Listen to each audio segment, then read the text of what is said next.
Good morning, everybody. Welcome to Jason Mackey's First 10, a short version podcast talking all things Pittsburgh sports. Today is Wednesday, December 4th, and we're going to be talking a little Hard Knocks and Mike Tomlin becoming a star, maybe changing the perception. I don't know. I want to get into that and about some differences with Mike Tomlin, outside, inside, a little bit of what we saw last night, all of that stuff. Also want to talk about the Steelers pass rush changing and some news to come out of Mike Tomlin's news conference yesterday, as well as a Pirates reliever signing with an American League team and what that maybe means for them. But first, I want to remind you this show is brought to you by Edgar Snyder and Associates. If you're injured in an accident, you're probably wondering what's next. For over 40 years, Edgar Snyder and Associates has helped injury victims answer that question. Whether it's gathering evidence, collecting medical records, or dealing with the insurance companies, Edgar Snyder and Associates has helped over 75,000 people handle what's next. Call 1-800-94-EDGAR or visit edgarsnyder.com for a free consultation. And remember, there's never a fee unless they get money for you. So last night, Hard Knocks premiered on Max. I'm sure you watched it. I'm sure you had the same takeaway as I and a lot of others did. Mike Tomlin was a star. If you would have told me at the beginning of this thing who would emerge as the most interesting character, somebody that people gravitated toward, well, yeah, I think I probably would have went with Mike Tomlin. Honestly, I think there are some players that I think as this show sort of evolves, at least from a Steelers standpoint, might play more central roles. George Pickens is going to be a part of things just because of the nature of, some of the discussions being had, some things happening in games. But that was my biggest takeaway from the first episode of Hard Knocks is that Mike Tomlin is fascinating to watch. And I think it opened up a box of things that we see a lot of times around the UPMC Rooney Sports Complex that maybe fans don't see. And it's a reminder that all of that stuff is not necessarily reportable. Because of their media guidelines and the way a lot of NFL teams do things, you can't directly report what happens at practice. You have to have a player confirm. And I did write about Tomlin and how much his players enjoy playing for him and that relationship and sort of the example he sets, that sort of deal. I think that was over the summer. And I remember chasing some of that and watching Mike sort of walk the fields, who he talks to, how he interacts with them, the energy, all of that stuff. And I mean, again, people immediately take that as a blanket endorsement of the coaching job he's done or something like that. And I'm sure Mike Tomlin wouldn't give that as the, blanket endorsement of the coaching job he's done. There are certainly areas where he can grow. The Steelers have not achieved their goals over the past 7 years. Nobody's hiding from that. But I found it interesting that in Hard Knocks, people got a closer look at his style, at how he interacts with people, at why people like playing for him as much as they do. I tried to get at that in the story, but I feel like Hard Knocks and that sort of medium is a much different way of doing it. And we all saw it, right? You all saw Mike Tomlin opening his house up on Thanksgiving. I love that quote. The George Pickens sideline interaction. I need you to stay with me. This isn't going to decide the outcome of the game. Look at me. You all right? All right, let's go. And I'm paraphrasing a little bit, but you saw the interaction there. You saw the way he connects with players. You saw the way he was watching film, and there's a lot of regular guyness to it. I also like in the Hard Knocks thing how much Tomlin hates it.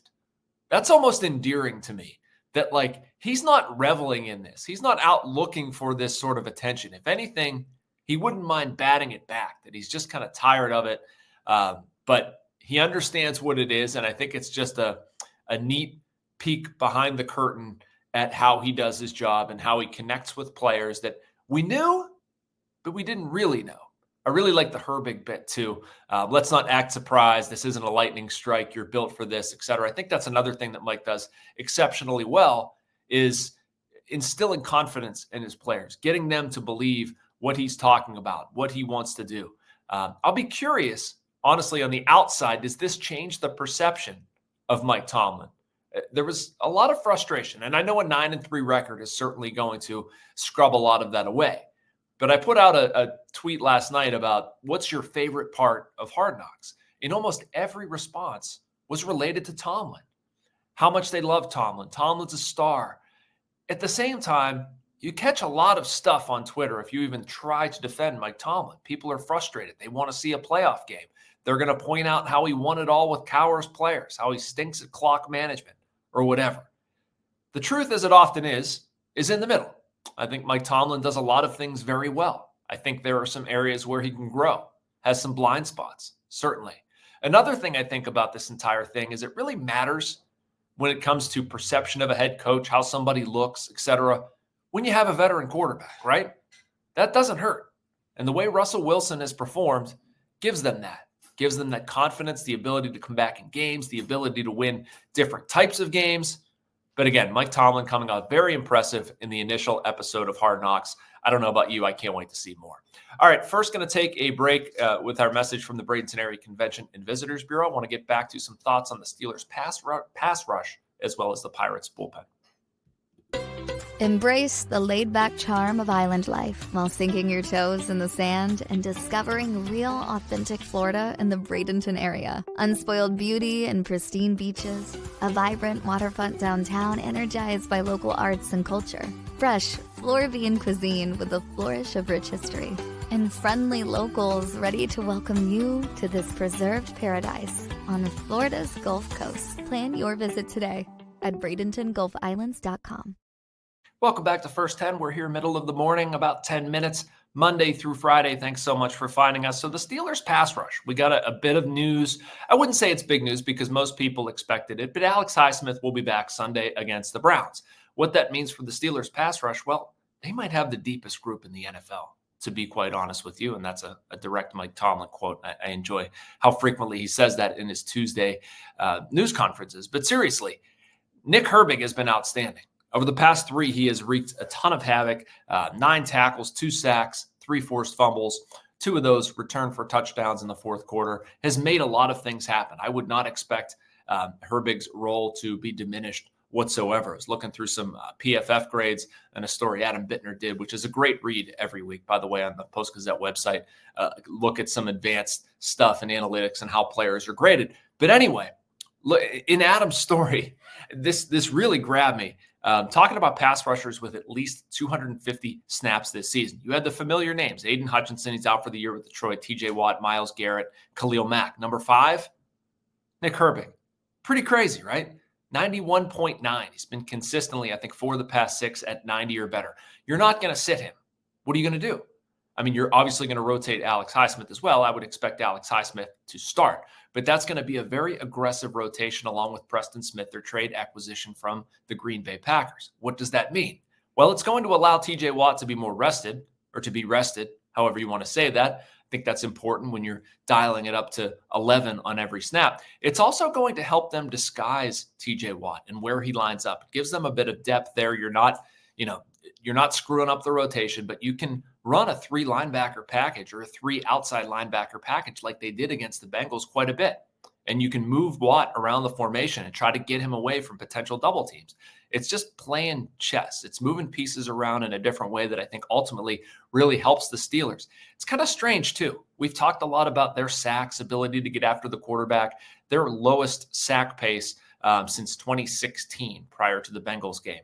If I had to bet money, and I don't bet, I'm allergic to gambling. I don't want to do it. But if I did, I would bet the sack total over the final 5 games really picks up. I think there's an opportunity there for the Steelers to be a lot better.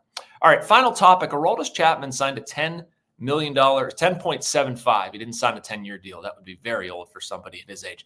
No, but a $10.75 million deal with the Boston Red Sox. This did not surprise me at all. I got asked a lot in Pirates chats and whatever, will the Pirates bring back Aroldis Chapman?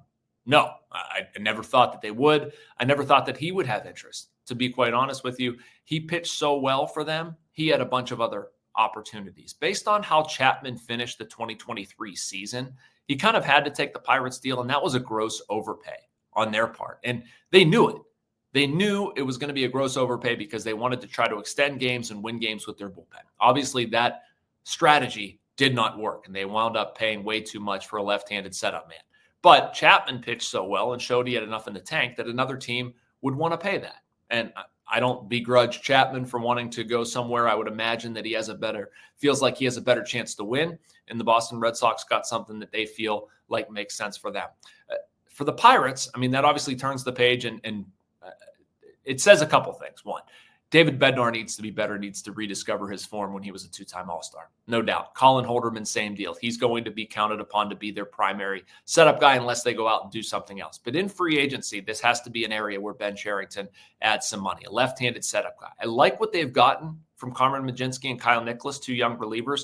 I'm okay with them pitching the 7th, occasionally the 8th, that sort of thing, maybe in deficit games, but they need an established lefty. Jalen Beeks was not the answer this past season. I don't want them to spend $10.5 million on it. But again, as you look at ways the Pirates can spend money via free agency, a left-handed reliever with late inning experience, absolutely something they should do. Thanks for checking us out here. Make sure you like and subscribe. You can get a whole bunch of content in the Post-Gazette, North Shore Drive podcast and YouTube network. We'll be back here tomorrow, same time, same place on First 10.